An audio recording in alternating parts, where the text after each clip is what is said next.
Shalom Bapak Ibu Jemaat GBI Basila yang luar biasa. Wow, ini hari yang luar biasa. Kita berdoa, berpuasa bersama-sama dan kita mempelajari kisah Roh Kudus di dalam karya kepada orang-orang percaya dan hamba-hamba Tuhan. Dan hari ini mari kita akan membaca di dalam Kisah Para Rasul pasal 4 ayat yang kedua. Kisah Para Rasul pasal 4 ayat yang kedua. Demikian firman Tuhan.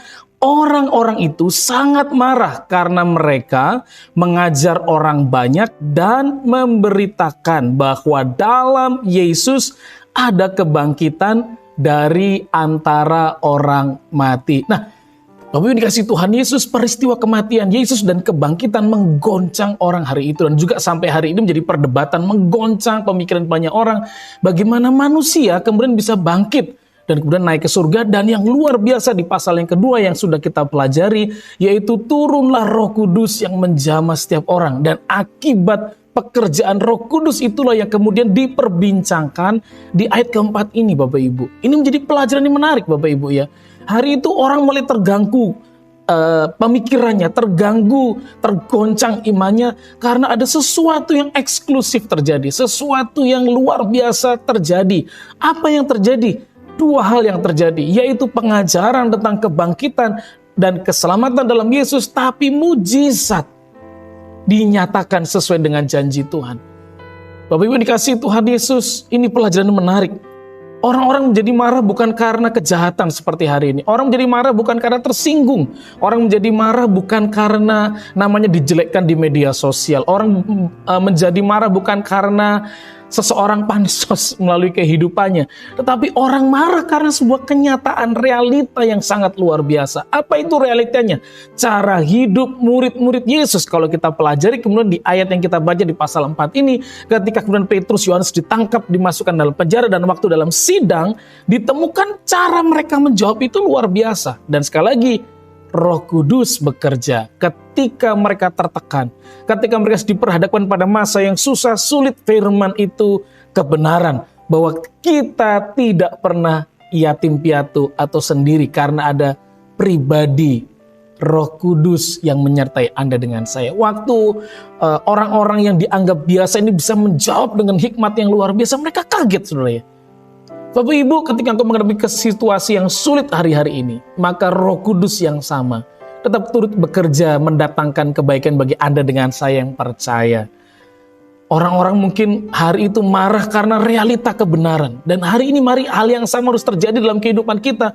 Orang-orang tertrigger, tertarik. Orang-orang berminat dengan apa? Realita yang ada, yaitu orang melihat pekerjaan Roh Kudus, yaitu mujizat masih terjadi. Pada akhirnya orang-orang Farisi atau Sanhedrin, pemimpin agama tidak bisa ngomong. Karena kenapa? Kenyataannya terjadi. Orang usia 40 tahun disembuhkan. Nah, kalau Anda belajar tradisi Ibrani, orang boleh berbicara di depan umur 30. Nah, kalau 40 diakui pembicaranya, kesaksiannya diakui. Bapak Ibu, apa yang sudah kita lakukan selama pandemi ini?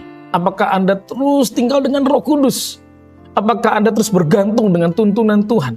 Anda perhatikan pada akhirnya ketika ditanya, dipaksa Petrus dan Yohanes untuk tidak memberitakan nama Yesus. Kemudian dia berkata di ayat selanjutnya, jawab mereka saudara ya, pilihlah. Tapi kami tetap akan memilih untuk takut akan Tuhan.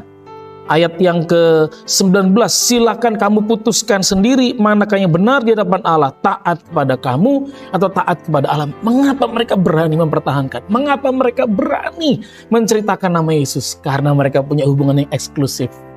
Mereka kuat, kesaksian yang hidup, mujizat terjadi. Di tengah pandemi ini, perlu orang-orang yang karena dunia digital ini online, ibadah kita bisa main-main. Ibadah kita jadi nggak sungguh-sungguh secara kekudusan. Tapi saya mengajak jemaat semuanya menjadi pribadi yang terus kuat dalam Tuhan. Intim dengan Tuhan. Mujizat terjadi. Kita menjadi kesaksian.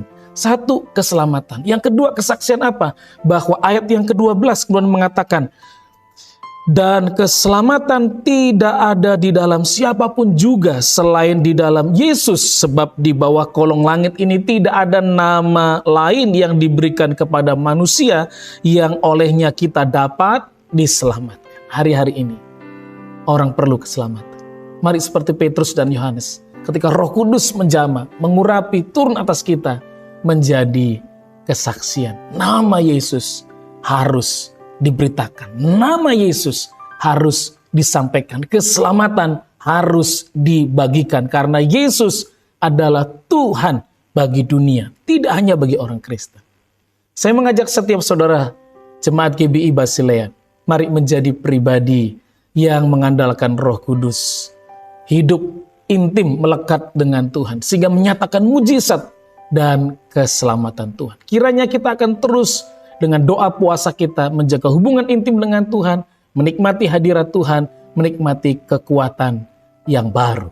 Tuhan Yesus memberkati saudara. Shalom.